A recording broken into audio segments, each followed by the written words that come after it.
Hey everybody, welcome to Voices of John, episode 3. Today we are going to be looking at business planning and budgeting, how to start off and get an idea of, how to do this VO business thing, because at the end of the day, you really are running a business, and that's important to remember.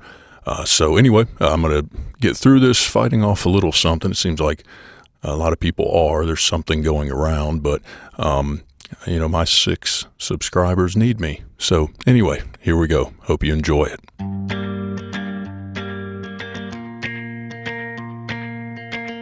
That's big time. All right. So again, welcome to the third video. We're looking at VO business plan and budget today. If you look at what I have underneath there, looking at research, which leads into the business plan, and then the various budgets that you probably want to put together. So we'll go through that, through some next slides. I'm going to stay off the camera this week. But if you like the video, feel free to give it a thumbs up. If you're interested in the channel, definitely subscribe, and be sure to sign up for notifications. Hit that little bell so that you'll know when new videos come out. Thank you. And just a quick disclaimer, as you see on the slide, just want to reiterate before getting into all this stuff that, I'm just sharing some information. A lot of it's based off of my experience in business and running my own business and everything like that.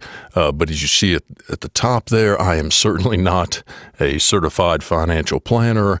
I'm not an accountant of any kind, and I'm not any sort of certified business planner. So just keep that in mind. Like I said, I'm just kind of sharing my experience from, business in general with my various jobs, and then, of course, running a business prior to this. Just keep that in mind.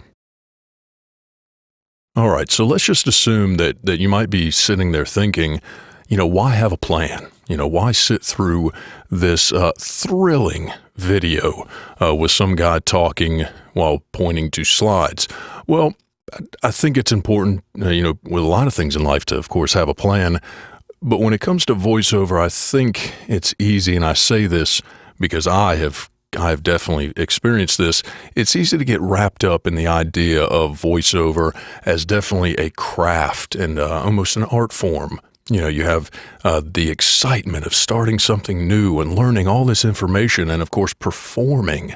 But I think it's important that you keep in mind what a lot of voiceover artists say when you listen to them is that, it's really a lot about business. You are running your own business. So it's very important to keep that in mind when starting out. And of course, a very important part of starting and running a business is planning. So looking at the beginning here, why have a plan? So on top of what I just mentioned, I think it's good to look at it that it creates a roadmap. So what that does is it gives you an understanding of what you need to get started.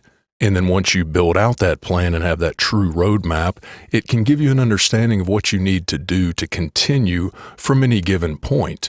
So you will have not only your next objective, but objectives after that you can plan accordingly to meet those different steps along the way. And not to beat the whole analogy of a roadmap to death or anything, but having that plan and that roadmap allows you to look down the road, so to speak, and possibly identify needs before they even arise. And then, of course, there's always the idea of growing your business.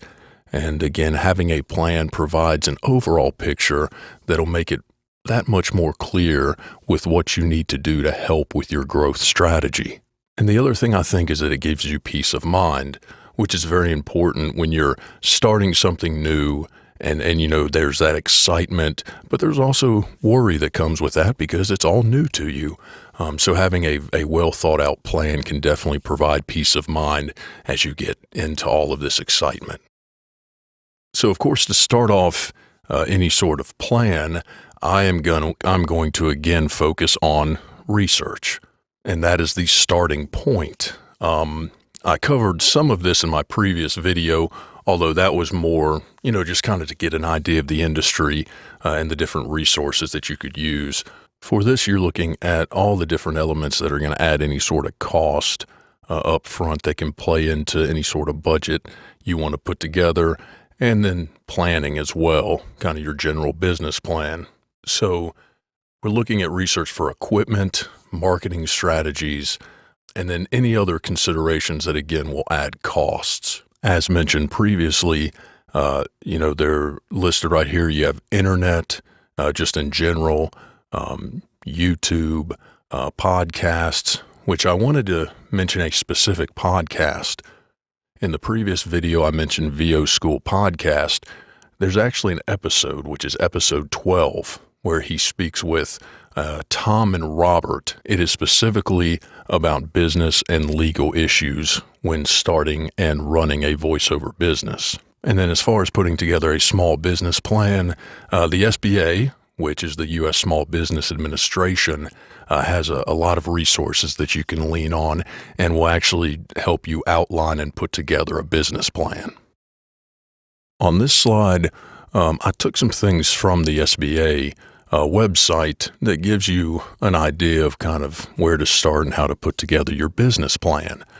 So, of course, on the first one there, you have the executive summary. That can be useful, but then the next one, and I put a star beside all the ones that I think are probably the most important. So the second one there, you have company description. Now, I know at first it might kind of seem like a no-brainer. Of course, hey, I'm starting a voiceover company.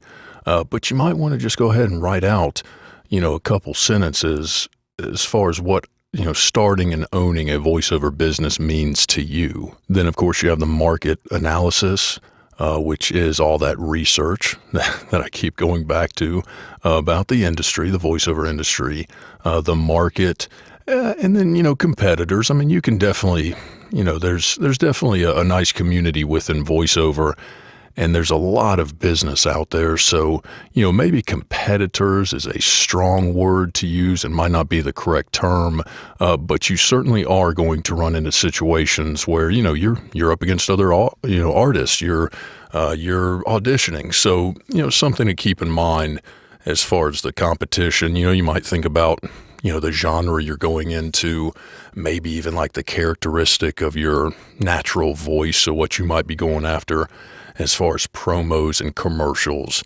and e-learning and all those different genres. Then you have the organization and the management. Hey, that's you. Service or product. Again, this is one of those that might kind of seem like a no-brainer, but, why don't you just go ahead and write out a little bit again of kind of what voiceover and the product that you're providing means to you and your customer or potential customers. Marketing and sales, that's very important. So, brainstorm, think of some ideas of how you'll market your voiceover services and then what your strategy is to actually sell to customers. Now, when you get into like funding requests and financial projections, this is the part that might cause a little bit of anxiety for people. But again, keep in mind that you are starting a business and you're going to be running a business. So you do have to think about money. It's not it's not a bad word. So you want to look ahead and say, if I'm going to give this a really good try or a really strong try for the next 2, 3, 4, 5 years, whatever that time frame may be, how much money will I need to pay for, upfront costs, day-to-day expenses, and you might want to write that down so that you get a clear picture of the financials. And then with the appendix, you do want to look at, say, like it says like resumes or something. Certainly if you have some sort of experience that you think really will help you in voiceover, it maybe wouldn't mind to write that, it might be a good idea to write that down. And you can add that into like a website or, a profile about yourself. So after your business plan, you want to definitely put together a budget. And I started off this with personal because, even though you think all about business and, hey, running a business, you definitely have to think about your personal finances. You would want to start off with putting together a budget of personal expenses so you have an idea of, what it costs just for you to kind of get by month to month or year by year with personal expenses, because, that's going to be the most important part. And that does take money. And, that's money that could be going to your business, and you might want to keep that separate. So yeah, put together a personal budget. Now, as far as your business budget and finances, you might want to break your expenses down into a couple different categories. First off is upfront costs. And this is going to be, try to give yourself an idea of the total cost up front with the different things such as equipment that you'll need to get that represent an immediate expenditure before you even get started. And then, of course, you have ongoing expenditures, which we'll look at in the next slide. I actually have a rough budget put together that we can look at as an example. And then, of course, when you have money going out, the ultimate goal is to have money coming in, which is revenue. And I put cash as king there because there's something, as far as business is concerned, cash flow is probably one of the most important things. You need to have money coming in to pay for all your expenses so you can essentially keep the doors open of your business and keep running. And so just to kind of make those things a little bit clearer and put a little bit finer point on them, you have the initial investment needed, which is your upfront costs. You have your cost of running your business, which is kind of the daily, monthly, yearly expenses or your ongoing expenditures. And then you can look at those revenues or the cash flow needed to initially recover your investment, then break even with expenses, and then ultimately turn a profit. This final slide, we're going to look at an example budget. This is kind of loosely based off of how I started off. So up in the top left-hand corner, you have one-time purchases or kind of the initial expenses that you have up front. And I broke those down into kind of the essentials of what you will need, what is important to start out with, and then some things that would maybe be nice to have. So you just kind of set your priorities as far as where you spend your money. So under the essentials, you have a microphone. I started off with an MXL 990. You have the cost there. Then I had my audio interface, and then of course the corresponding cost, a pop filter, a cable, headphones, and then I just went ahead and kind of splurged on a nice mic stand. And so I have 4 things there highlighted in kind of a soft orange. Those are areas that you could maybe save a little bit of money. That's another thing you want to think about is, it's nice to have nice things, but what are the bare minimums to do the job in satisfactorily, and where to do a good job. So with the, I chose to purchase a condenser microphone and an interface. Those are 2 items that, you could probably, I know for a fact you could find a less expensive microphone. And then you also have the Behringer interface I chose has 2 inputs. I know they actually have a single input that is right around $60. So, there's somewhere you could save some money. There are certainly less expensive monitoring headphones. I decided to get some Sennheiser, but I think it's Audio Technica. They actually have like some $30 headphones that are pretty nice. And then, of course, you've got the mic stand where you could save some money as well. But if you total it all out, so there you have about $330 just off the top of my head as far as like where you could save and how much you would save. You could easily probably say knock off another $130 from that total. Maybe about a $200 upfront investment, which is not that bad. And of course, all of that is assuming that you already had a computer so that you would have something to put the interface into. Now, underneath important, like I said, I do have a DAW that I paid for, which is Reaper. There are free DAWs out there. I think Audacity is a popular one. So that's why I kind of put that under important, but not essential. Basically saying a DAW you pay for is not necessarily an essential, but a DAW is essential. And then that final line item under important, some people would want to say, put it in essential. I would probably agree, but we'll just say starting off, this is an important thing, but not necessarily an essential. I put LLC in there. The reason I put that in there is because you would want to at some point incorporate or structure your voiceover underneath an actual business so that you limit any sort of personal liability. This is important because, once you start building a list of clients, you're more than likely going to get into situations where you're signing contracts, which, opens you up to obligations and therefore liabilities, and you do not want to be personally responsible for that. You want to be able to put all of that underneath, your own separate entity, which is your business. And then under the nice to have section, you have a do-it-yourself home booth, which again is nice to have, but I've seen a lot of people that actually just use a closet to start out with. And then underneath there, I put booth setup, just because you might want to put some things in your booth, like a screen and some lights and things like that. And then finally, under nice to have, I have coaching. That could maybe go underneath important. Some people would maybe say essential. But again, just starting out, that would be something nice to have, but maybe something that you could wait until a little bit further down the road. Now, up there underneath the chart that says budgets, the reason I put that up there is because you could easily, kind of parse this out and put some things together, items that fall under equipment, items that fall under marketing, and then items that fall under day-to-day. So that's just kind of a breakdown of maybe some different elements of a budget. Underneath there, you have the ongoing expenses. So this is the second part of putting together a budget, because it's not all about things or expenditures right up front.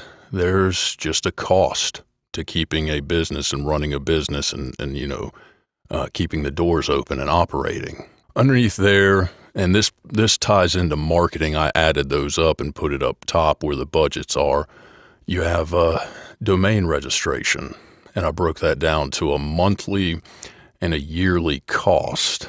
The reason I did that is you might want to take a look at expenses on a monthly basis, but there are a lot of vendors and services that offer you a discount if you pay for a year up front, and then you can kind of break that down to a monthly cost. So I have domain registration and website. That is if you want to put together a website and register your own unique domain name. That's what I did for my website, which I'll pop up right here real quick for you. And I consider that to be underneath marketing, so your marketing budget. Same thing with the pay-to-play sites. If you decide to get on any of those, again, you can kind of break that out into a monthly cost, but I would put that under marketing, again, to kind of get you a clear picture of how much money you're spending to get the word out there about what you do. And then with having your own business, you need to keep in mind, certain products and services that you use in the day-to-day running of your business. Again, not an accountant, but there are things such as internet and your cell phone where you may be able to write off some or all of it because it is an expense that you incur with running your business. So that's something you want to keep track of. And then I put those together underneath the day-to-day cost of running a business. So underneath that ongoing, if you just had those basic ongoing expenses, you can see down there at the total how much, roughly it would cost you both by a month to month and then also a total year, how much it would cost you to run your business. And I think that about does it for this video. So, I hope it helped you out a lot. You can take something away from it. Certainly go look at those resources that I mentioned at the beginning of the video. There's a lot of ways to learn about all this stuff. And again, if you like the video, feel free to give it a thumbs up. Subscribe to my channel because next week I'll be talking about the equipment that I purchased. And don't forget to sign up for notifications. All right, well, I appreciate it. I'm going to go rest this voice and try to get better. Thanks. Take care.